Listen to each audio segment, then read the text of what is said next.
Have you ever had one of those experiences, difficult experiences, where you say, never, ever again? I'm sure you have. I certainly did.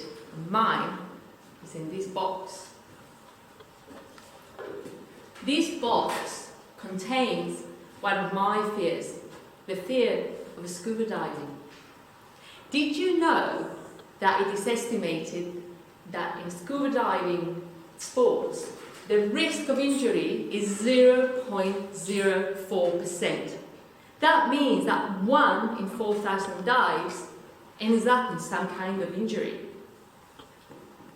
10 years ago, I went to Egypt, as we all do, really excited, on a happy family holiday, to Sharm el-Sheikh, a place renowned for scuba diving. I was with my children, and we said, let's give it a go. The experience soon changed for me. Even just the training in the pool was difficult. And the 30 minutes that lasted, the immersion in the sea, were terrible for me. I couldn't breathe, my eyes were like saucers, I was anxious, and I had this inner voice saying, you can't breathe, why are you doing this? You hate this. If something happens, you can't just swim up to the surface. I was so wrapped up in my whirlwind of negative thoughts and emotions that I missed the entire experience.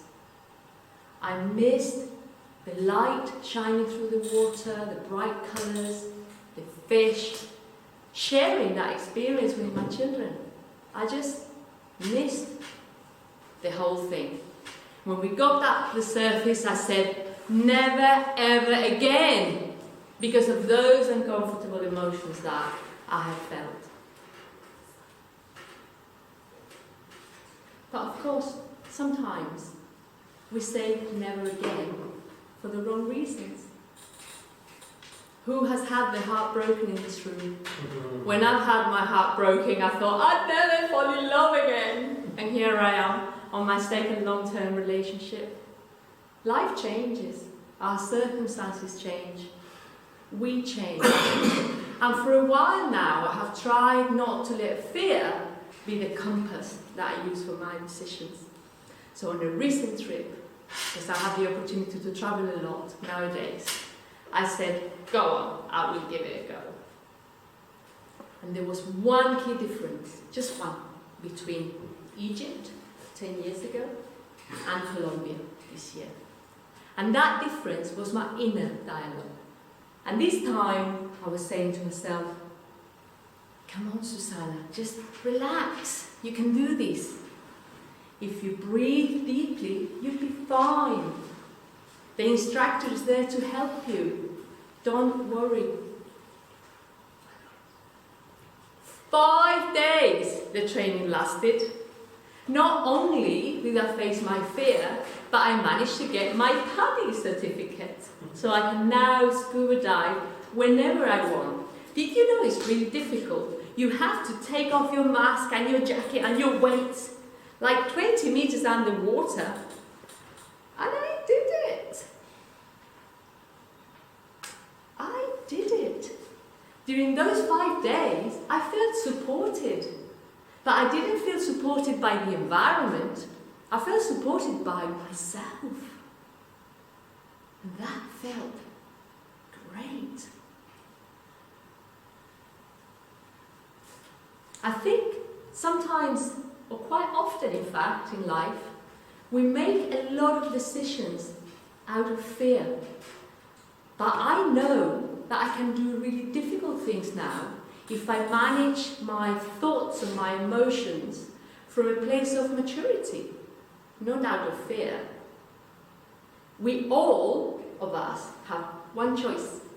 We can choose to be our ally, or we can choose to be our enemy.